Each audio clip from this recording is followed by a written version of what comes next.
नमस्कार मित्रों, नमस्कार। Breaking news.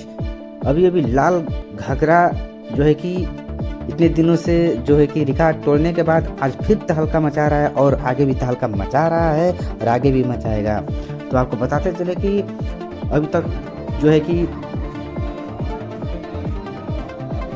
तक बॉलीवुड के सभी गानों का रिकॉर्ड तोड़ते हुए भोजपुरी गानों में पवन सिंह का गाना एकदम ज़बरदस्त चल रहा है और इतना ही ज़बरदस्त चल रहा है कि इसके फैन जो है कि बॉलीवुड हिंदी फिल्म के भी अभिनेता इसके फैन हो गए हैं। आपको बताते चले कि ये जो है कि जियो के बिग बॉस यानी सलमान खान के दिल में अपना जगह बना चुके हैं और सलमान खान भी लाल घाघरा के आगे अपने आप को नहीं रोक पाए और लाल घाघरा पर जो है कि स्टेज शो के बीच जमकर ठुमका लगा दिया। तो आपको बता दें कि ये भोजपुरी गाना लाल घाघरा केवल भोजपुरी में ही नहीं, पूरा इंडिया में और बाहर भी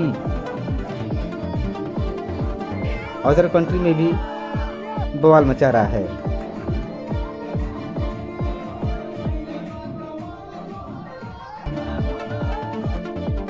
आपको बताते चले कि ये रिकॉर्ड तोड़ व्यू आ रहे हैं और सभी ओर से बधाइयाँ मिलने चालू हो गई है। और क्यों ना बिहार का लाल कर रहा है सम्मान, बिहार का लाल कर रहा है एकदम बवाल। तो आपको क्या बताया जाए, आप लोग भी सुनिए लाल घाघरा और एंजॉय कीजिए।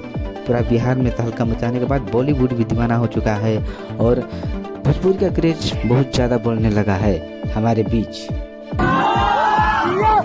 ये देखिए सलमान खान को। तो हमारे चैनल को सब्सक्राइब करें ऐसे न्यूज़ पाने के लिए।